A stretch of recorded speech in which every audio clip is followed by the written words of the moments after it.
Taubatlah, Gus Rumel, taubatlah. Jangan bikin sanad hadis palsu. Quran tafsirnya dipalsukan oleh Habib Ba'alawi, tapi sampean mendukungnya. Bagaimana ini?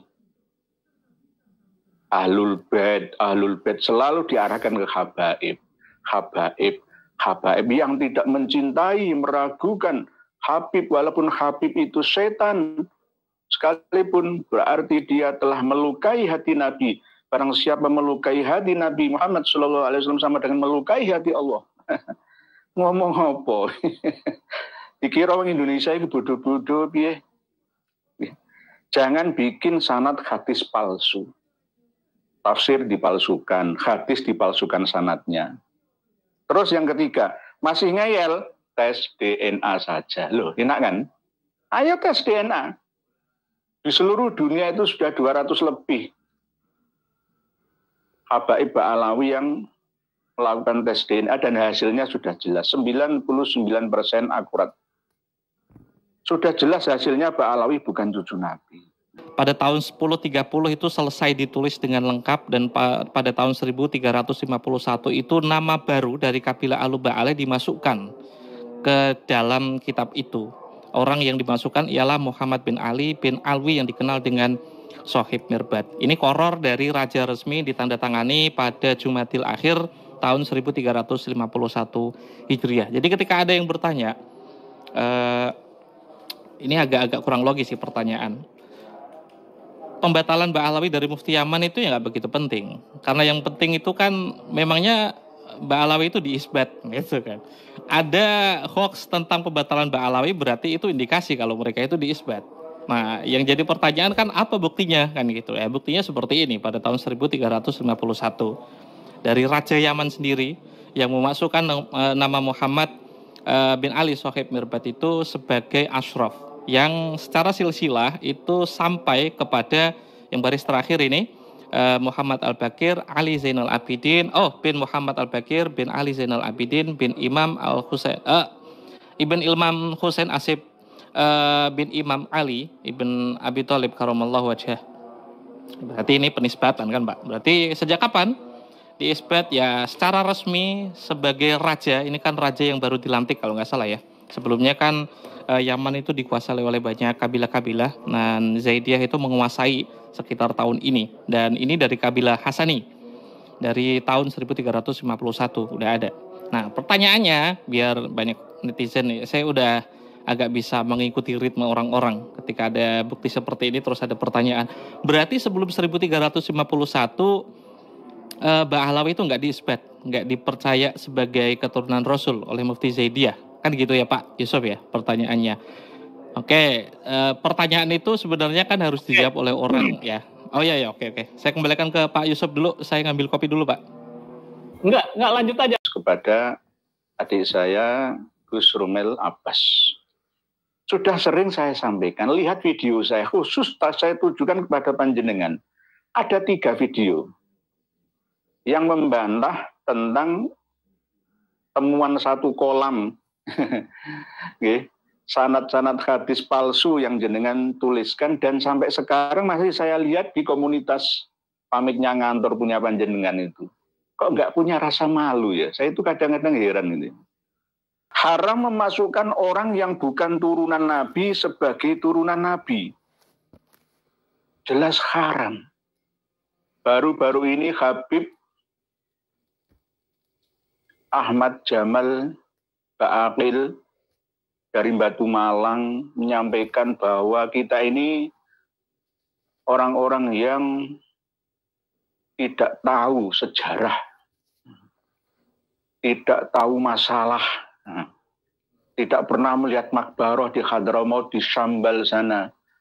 Katanya makamnya Imam Ahmad Al-Abbah jelas, makamnya Imam Ubaidillah jelas, makamnya Imam Alwi Basri jadi jelas. Yang tidak jelas itu adalah justru Habib Hasan Ahmad Ba'aqil dari Batu Malang itu. Habib Jamal Bakil dari Malang itu yang tidak jelas. Karena tidak tahu sejarah, padahal beliau sendiri seharusnya tahu akan asal-usul nenek moyang, kakek moyangnya. Jadi haram memasukkan orang yang bukan turunan Nabi sebagai turunan Nabi. Jelas haram. Menyandarkan dirinya kepada Nabi yang mulia. Lah kalau sifat karakteristiknya mulia seperti Rasulullah SAW nggak masalah. Pelaku dosa, penipu, ulung, pembohong, pendusta, semua disandarkan kepada Nabi. Berarti kalau mengakui kalau Ba'alawi itu sebagai keturunan Nabi, berarti kita sama-sama sepakat untuk melecehkan harga diri Nabi. Ba'alawi ini bukan turunan Nabi, sudah jelas. Kajian pustaka dan DNA menyatakan mereka bukan turunan Nabi. Ahmad bin Isa itu tidak pernah hijrah ke Yaman. Jangan bikin-bikin sanad palsu. Jawab saja buku Kiai Imad terakhir, membongkar skandal ilmiah nasab dan sejarah Ba'alawi. Silahkan jawab mana kitab sezaman yang menyatakan Ahmad bin Isa hijrah ke Yaman. Tidak ada. Tidak ada. Mana kitab sezaman yang menyatakan Ahmad bin Isa punya anak bernama Ubaid? Tidak ada. Taubatlah, Gus Rumel, taubatlah. Taubatlah. Jangan bikin sanad hadis palsu. Quran tafsirnya dipalsukan oleh Habib Ba'alawi, tapi sampean mendukungnya. Bagaimana ini? Ahlul Bait selalu diarahkan ke habaib yang tidak mencintai, meragukan Habib, walaupun Habib itu setan sekalipun, berarti dia telah melukai hati Nabi. Barang siapa melukai hati Nabi Muhammad SAW sama dengan melukai hati Allah. Ngomong apa? Dikira orang Indonesia itu bodoh-bodoh piye? Jangan bikin sanad hadis palsu. Tafsir dipalsukan, hadis dipalsukan sanadnya. Terus yang ketiga, masih ngeyel, tes DNA saja. Loh, enak kan? Ayo tes DNA. Di seluruh dunia itu sudah 200 lebih habaib Ba'alawi yang melakukan tes DNA dan hasilnya sudah jelas. 99% akurat. Sudah jelas hasilnya Ba'alawi bukan cucu Nabi. Gus Rumel Abbas, silahkan Anda berpetualang mencari informasi sana sini, tetapi toh akhirnya kebenaran tetap akan mencari jalan masing-masing. Seperti air mengalir, dia akan mencari tempat yang rendah. Dia tidak akan mencari tempat dari rendah ke tempat yang tinggi. Dia akan mengalir sesuai dengan nalurinya. Nah, selain dari pesan dari Kiai Haji Maiduddin Usman ini, saya juga akan menyampaikan kritikan dan saran sekaligus kepada adik saya Gus Rumel Abbas. Sudah sering saya sampaikan, lihat video saya, khusus saya tujukan kepada panjenengan. Ada 3 video yang membantah tentang temuan satu kolam sanad-sanad hadis palsu yang jenengan tuliskan, dan sampai sekarang masih saya lihat di komunitas pamitnya ngantor punya panjenengan itu. Kok nggak punya rasa malu ya? Saya itu kadang-kadang heran ini. Saya kadang-kadang tuh heran ya. Abu Hasan Ali Asy-Syanini menurut panjenengan Gus Rumel Abbas itu pernah menerima ijazah meriwayatkan hadis dari Muhammad bin Ali yang terkenal dengan nama Al-Faqihil Muqaddam melalui Abdullah bin Muhammad Ba'abbad tahun 761. Tahun 761 Hijriah itu Abu Hasan Ali Asy-Syanini itu sudah wafat. Sudah wafat. Kitabnya mana? Coba dibuka kitab Tabaqatul Khawas. Ahli Sidqi wal Ikhlas, penyanyi As-Sarji. Coba dibuka dulu. 761 Hijriah itu Imam Abu Hasan Ali Asy-Syamini itu sudah meninggal dunia. Perkiraan meninggal dunianya itu sudah 54 tahunan. Beliau hidup semasa dengan Abul Wais bin Jamil. Syekh Abul Wais bin Jamil, seorang waliullah. Jadi perkiraan antara meninggalnya 706-an Hijriyah. Lah, 761 Hijriyah kok masih menerima ijazah hadis dari Abdullah Ba'abad. Abdullah bin Muhammad Ba'abad dari Muhammad bin Ali Al-Faqihil Muqaddam. Lah, Abdullah bin Muhammad Ba'abad itu sudah wafat tahun 686. 686 itu sudah wafat. Kok hidup lagi pada tahun 761 itu bagaimana? Coba dipikir. Nggak usah jero-jero mikirin. Nggak usah jero-jero.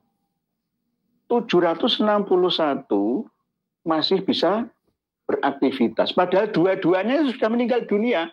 Yang Abu Hasan Ali Asy-Syamini itu sudah 54 tahun meninggal dunia. Sedangkan Abdullah bin Muhammad Ba'abad ini sudah meninggal dunia 74 tahun yang lalu. Sama dengan begini. Saya analogikan supaya lebih mudahnya. Saya menulis kitab sekarang ini yang menceritakan tahun 2024 ini Presiden pertama RI Insinyur Haji Soekarno yang wafat tahun 1970 itu berpesan kepada Haji Muhammad Soeharto yang wafat pada tahun 2008 yang lalu. Masuk akal enggak? Pesannya itu tahun 2024. Padahal dua-duanya itu sudah meninggal dunia. Gitu loh. Dua presiden RI ini sudah meninggal dunia semua. Kok saya nulis tahun 2024 Pak Karno berpesan kepada Pak Harto supaya meneruskan perjuangan untuk menyelamatkan Papua dari rongrongan Papua merdeka. Piye lagi? Gak masuk akal blas. Loh, saya ngomong kayak gini nanti dikira fitnah. Ayo dibuka. Kitab Tobaqatul Khawas halaman 11. Inilah. Halaman 11. Menfitnah saudara sendiri itu dosa besar juga. Nomor 19. Ba'abad alu akhyarun sholihuna maudhiuhum shibam la yakhlu min qa'imin minhum yu'rafu bil khair was salahi wa syuyura minhum awal qa'imin ba'da Syekh Abdullah bin Muhammad al-Mutawaffa sanah 687. 687. Kok masih bisa mengijazahi sanad periwayatan hadis tahun 761 itu bagaimana? 687 sudah wafat. Ini nggak masuk akal. Nah, sekarang Abu Hasan Ali Asy-Syamini ini juga tercantum dalam Tobaqatul Khawas halaman 205 sampai 207. Cuma Abu Hasan Ali Asy-Syamini ini tidak diterangkan secara presisi tentang tarikh wafatnya beliau, tetapi ghairu annahu asyiru Syekh Abul Wais bin Jamil. Abul Wais bin Jamil semasa pernah hidup bersama dengan Abul Wais bin Jamil wa zamanuhu ma'rufun bi zamani. Jadi antara tahun 706 atau 710. Paling-paling awal abad ke-8, yakni 706-an lah. 706. Berarti orang yang sudah meninggal dunia pada tahun 706 kok masih bisa beraktivitas pada tahun 761 itu bagaimana? Tobaqatul Khawas As-Sarji 893 Hijriyah. Tidak hanya ini, sudah saya bedah semua di Rumel Abbas. Sanad-sanad palsu yang panjenengan ciptakan, itu siapa yang menuliskan? Apakah Anda bekerja sama dengan Salim bin Jindan? Saya itu curiga.